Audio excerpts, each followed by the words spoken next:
اچھا میرے بھائیوں، اب اگلی جو آیات ہے رمضان مبارک کے کانٹیکسٹ میں آیات آ رہی ہیں، یہ مسلسل 6 آیات سورۃ البقرہ کی آیت نمبر 183 سے لے کر 188 تک، یہ پورا ایک رکوع ہے۔ 23 نمبر رکوع سورۃ البقرہ کا، یہ مکمل رمضان مبارک سے ریلیٹڈ ہے۔ رمضان کے روزوں کو یہ یونیکنس حاصل ہے باقی تمام اسلامی عبادات پہ کہ قرآن حکیم کے اندر حج کا ذکر سکیٹرڈ فارم میں کئی ایک صورتوں میں، سورۃ البقرہ کے اندر ذکر آ جائے گا، سورۃ الحج کے اندر ذکر آ جائے گا، اور صورتوں کے اندر زکوٰۃ کا ذکر تو پورے قرآن میں سکیٹرڈ ہے، نماز کا پورے قرآن کے اندر سکیٹرڈ ہے۔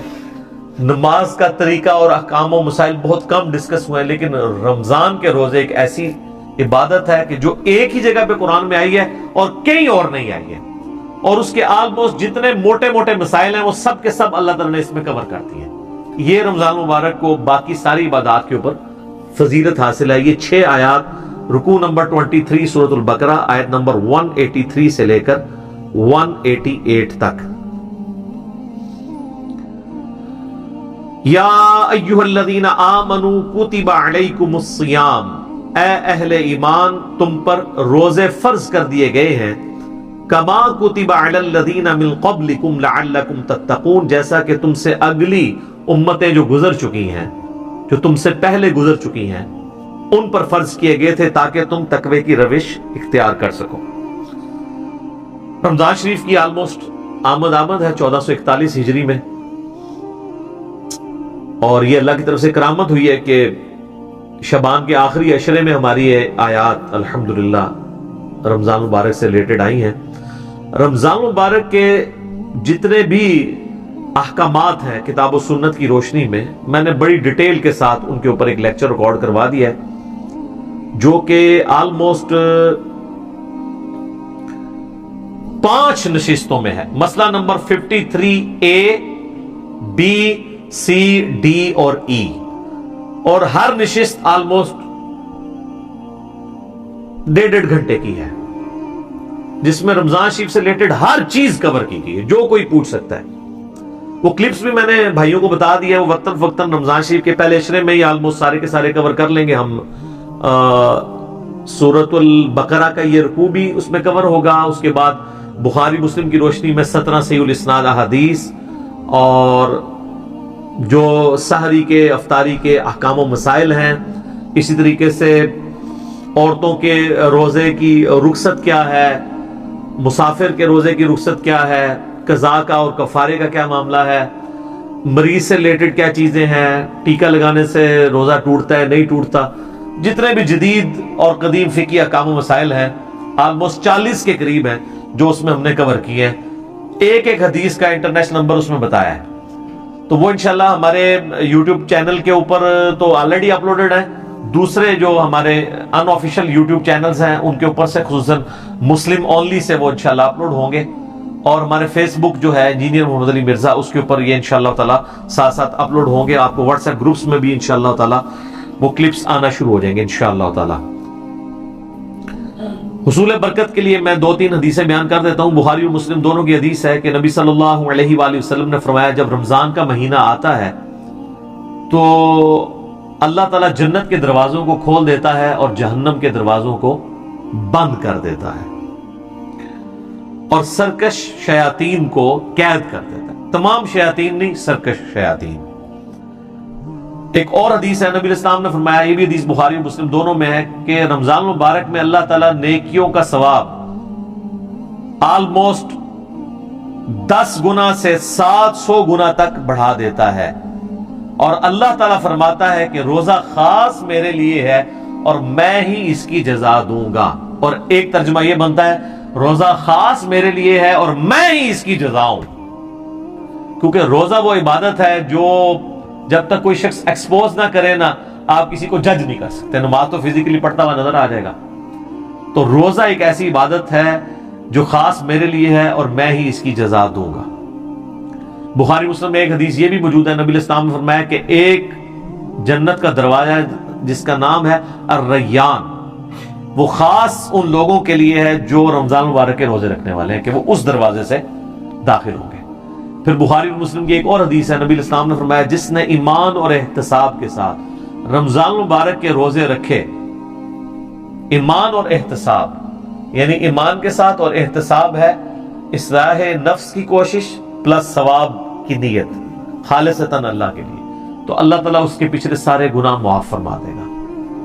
جس نے ایمان اور احتساب کے ساتھ رمضان مبارک کی راتوں کا قیام کیا، اللہ تعالیٰ اس کے پچھلے سارے گناہوں کو معاف کر دے گا۔ جس نے ایمان اور احتساب کے ساتھ شب قدر کا قیام کیا، اسے پچھلے سارے گناہ اللہ تعالیٰ معاف کر دے گا۔ اور یہ میں نے سب سے آسان طریقہ اس میں بتایا کہ آپ ایٹ لیسٹ عشاء اور فجر کی نماز کا اہتمام کریں کہ کوئی رکعت فوت نہ ہو۔ صحیح مسلم میں حدیث ہے، ایک تابعی کہتے ہیں میں مسجد میں بیٹھا تھا، مسجد نبوی کے اندر، حضرت عثمان غنی رضی اللہ تعالیٰ عنہ علیہ السلام کا دور تھا، تو مغرب کی نماز کے تھوڑی دیر بعد حضرت عثمان مسجد میں آ گئے اور مجھے انہوں نے کہا کہ بیٹا میں نے نبی اسلام سے یہ خود سنا تھا کہ جو شخص عشاء کی نماز جماعت سے ادا کر لے گویا اس نے آدھی رات کا قیام کیا، اور جو فجر بھی جماعت سے پڑھ لے گویا اس نے پوری رات کا قیام کیا۔ تو یعنی وہ بتانا چاہ رہے تھے کہ میں عشاء کی نماز سے اتنی دیر پہلے مسجد میں اس لیے آ گیا ہوں تاکہ عشاء کی جماعت چھوٹے نہ۔ آج کل تو مشکل نہیں ہے کیونکہ ہم لوگ تو رات کو سوتے ہی 12 بجے کے بعد ہیں، ان زمانوں میں لوگ بڑے جلدی سو جاتے تھے، اسی لیے مغرب کے بعد سونے کی ممانعت بھی آئی ہے۔ پورے دن کی مزدوری فجر کے وقت اٹھے ہوئے ہوتے تھے، عشاء اتنی مشکل ہو جاتی تھی، اسی لیے تو ہے بخاری مسلم میں کہ منافقین پہ 2 نمازیں بھاری ہیں، فجر اور عشاء کی، اور خصوصاً عشاء کے لیے بھی آیا بخاری مسلم میں کہ اگر یہ جان لیتے تو اپنے سرین کے بال گھسیٹتے ہوئے آتے ہیں مسجد کے اندر۔ اور فجر کے بارے میں سنن نسائی میں آیا کہ میرا دل کرتا ہے ان لوگوں کے گھروں کو آگ لگا دوں جو مسجد میں نماز نہیں پڑھتے، فجر کی نماز کے بارے میں بھی، اور بخاری مسلم میں یہ الفاظ جو ہیں وہ عشاء کی نماز کے بارے میں بھی آئے۔ تو آج کے زمانے میں آپ ذرا عشاء کو نہ قیاس کریں، آج کل تو عشاء سب سے آسان ہے ہماری نمازوں میں، کیونکہ ہماری جو روٹین ہے لائف کی وہ بدل چکی ہوئی ہے، اس لیے ہم اس تکلیف کا احساس نہیں کر سکتے جسے صحابہ کرام گزرے۔ ایام معدودات، گنتی کے چند دن ہے یہ رمضان کا مہینہ۔ فمن کان منکم مریضا، اور اس میں بھی اگر تم میں سے کوئی مریض ہو، او علی سفر، یا وہ سفر پر ہو، فعدۃ من ایام اخر، تو وہ اپنی گنتی کو باقی دنوں میں پورا کر سکتا ہے۔ مسافر اور مریض وہ روزہ چھوڑ سکتا ہے، چاہے وہ جو مرضی حالت ہو، یعنی یہ نہیں کوئی کہہ سکتا کہ جی سفر بڑا آسان ہے، نہیں، سفر میں رکھنے کی اجازت ہے، بخاری مسلم میں حدیث ہے، نبی علیہ السلام نے اسے ڈسکریج کیا ہے، لیکن جب صحابہ نے پوچھا یا رسول اللہ ہم رکھ لیں تو فرمایا ہو جائے گا روزہ، لیکن پریفریبل نہیں ہے کہ رکھا جائے، دوسرے دنوں میں گنتی پوری کر دی جائے۔ اور مریض ہی میں سنن ابی داؤد ترمذی ابن ماجہ میں حدیث آتی ہے کہ نبی علیہ السلام نے مریض کو اور پریگننٹ عورت کو اور دودھ پلانے والی عورت کو بھی روزے مؤخر کرنے کی اجازت دی ہے۔ لیکن اگر کوئی ایسا مریض ہے جس کی اب صحت مند ہونے کی امید نہیں ہے، یا مرض کی وجہ سے روزے اتنے زیادہ ہو چکے ہیں کہ ان کی قضا دینا مشکل ہے، تو پھر فدیہ دے دے۔ اسی میں وہ عورت بھی شامل ہے کہ جس نے کافی زیادہ، ظاہر ہے ایک عورت پریگننٹ تھی، پھر اس کے بعد 2 سال دودھ پلاتی رہی، اور پھر اس طرح اس کا سلسلہ 8-9 سال گزر گئے، تو اس پہ تردد ہے، تو وہ صرف فدیہ دے لے۔ اس میں سیدنا ابو ہریرہ کا قول ہے سنن کبریٰ البیہقی میں کہ آپ نے جو یہ روزوں کی قضا دینی ہے یہ اگلے رمضان سے پہلے دینی ہے۔ اگر اگلا رمضان آ گیا تو پھر اب آپ فدیہ بھی دیں گے اور ایک روزے کی بدلے ایک روزے کی قضا بھی کریں گے۔ اگر یعنی وہ رمضان سے اگلا رمضان آ گیا، پھر ظاہر اس رمضان کے بعد آپ قضا دیں گے نا۔ تو یہ اس میں احکام و مسائل ہیں، باقی مسئلہ 53A B C D E آپ دیکھ سکتے ہیں، میں نے ڈیٹیل کے ساتھ بتایا۔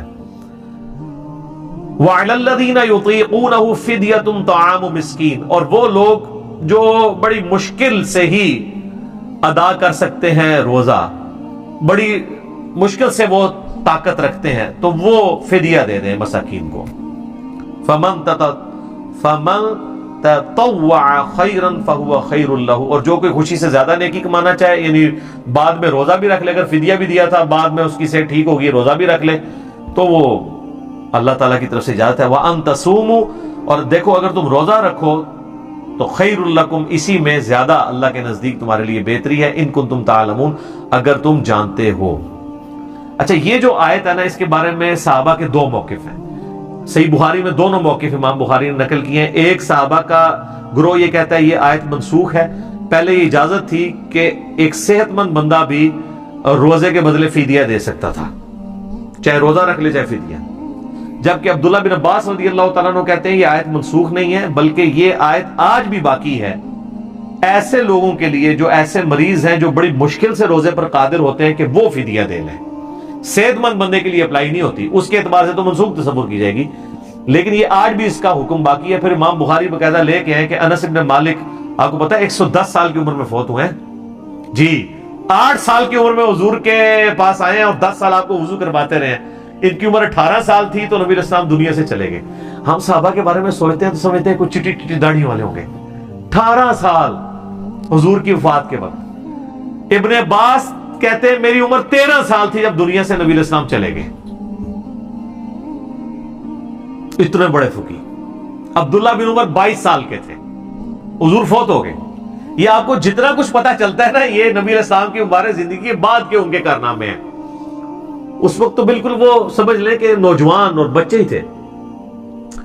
تو انس بن مالک کے بارے میں امام بخاری نقل کیا جب وہ بوڑھے ہو گئے نا تو روزہ نہیں رکھ سکتے تھے, تو وہ روزانہ ایک مسکین کو بلا کے گوشت کے ساتھ اس کو ایک وقت کا کھانا کھلایا کرتے تھے. اچھا حنفیوں نے 2 وقت کا کھانا رکھا ہے, لیکن قرآن کا اسلوب اس کو سپورٹ نہیں کرتا. اس میں ہے کہ مسکین کو کھانا کھلا, تو کھانا کھلانا ایک ٹائم کا ہی کھانا ہوگا, 2 وقت کا نہیں. یہ لاجیکلی نہیں بنتا. تو یعنی انس بن مالک رضی اللہ تعالیٰ عنہ خود چاہے وہ دال کھاتے ہو, مسکین کو جو ہے نا وہ اللہ کے لیے لن تنالوا البر حتى تنفقوا مما تحبون, تم نیکی کے اعلیٰ ترین درجے کو نہیں پہنچ سکتے جب تک کہ اپنی پسندیدہ چیزیں اللہ کی راہ میں خرچ نہ کر دو. انس بن مالک مسکینوں کو کھانا کھلاتے تھے گوشت کے ساتھ. اجتہاداً امت نے اس پہ اجماع کیا کہ اگر کوئی کھانا نہیں کھلا سکتا تو ایک وقت کے کھانے کا فدیہ کسی مسکین کو دے دیں. اور یہ بھی ہو سکتا ہے کہ آپ کسی مسکین فیملی کو, غریب فیملی کو پورے مہینے کا اپنے جو روزہ, جس طرح شوگر کے مریض ہیں وہ بے شک جنگ بھی ہیں, وہ تو کبھی بھی قدرت نہیں رکھ پائیں گے, ان کے لیے مشکل ہو جاتا ہے, تو وہ ہر سال فدیہ دے دیں. بوڑھے لوگ ہیں 80 پلس ہیں 90 پلس ہیں, ان کے لیے روزہ رکھنا مشکل ہو جاتا ہے, تو وہ 30 روزوں کا فدیہ نکال لیں جو ایک وقت کا کھانا بنتا ہے, جو ایوریج جتنا وہ کھانا جس سٹیٹس کا کھاتے ہیں. یعنی وہ اگر 200 روپیہ والا کھاتے ہیں تو 200 روپے کے حساب سے دیتے ہیں, 300 والا کھاتے ہیں 300 کے اعتبار سے. اور جو لوگ باہر کے ملکوں میں آباد ہیں نا تو وہ اپنے ملکوں کا حساب لگائیں گے. یہ نہیں ہے کہ وہ خود امریکہ اور یورپ میں کھا رہے ہیں اور جب فدیے کی باری آئے تو پاکستان میں پاکستانی صاحب سے فدیہ دے رہے ہیں, ان کا فدیہ نہیں ادا ہوگا, کیونکہ یہ ساری چیزیں بالمعروف ہوتی ہیں. جہاں پہ آپ رہ رہے ہوتے ہیں اس کے اعتبار سے یہ کنسیڈر کی جاتی ہیں چیزیں. تو فدیہ آپ دے سکتے ہیں, اور اگر کوئی روزہ رکھ سکتا ہے تو پھر وہ روزہ رکھے گا, پھر اس کا فدیہ ایکسیپٹیبل نہیں ہوگا, لیکن یہ ہر شخص نے خود ڈیسائیڈ کرنا ہے. باقی اس میں کئی ایک احکام و مسائل ہیں جو آج ٹائم اب باقی نہیں رہا, ورنہ میں اس کو ڈسکس کرتا. بقیہ کی انشاءاللہ آیات ہم اگلے درس میں کریں گے, اور اگلا درس ہمارا انشاءاللہ رمضان مبارک 1441 ہجری ہی میں آ رہا ہوگا. اللہ تعالیٰ سے دعا ہے جو حق بات میں نے کہی اللہ تعالیٰ ہمارے دلوں میں راسخ فرمائے. اگر جذبات میں میرے منہ سے کوئی غلط بات نکل گئی تو اللہ تعالیٰ ہمارے دلوں سے ہی معاف کر دے, ہمیں معاف بھی فرما دے, ہمیں کتاب و سنت کی تعلیمات پر عمل کر کے دوسرے بھائیوں تک پہنچانے کی توفیق عطا فرمائے. سبحانک اللہم و بحمدک اشہد ان لا الہ الا انت استغفرک و اتوب الیک وما علینا الا البلاغ المبین. جزاکم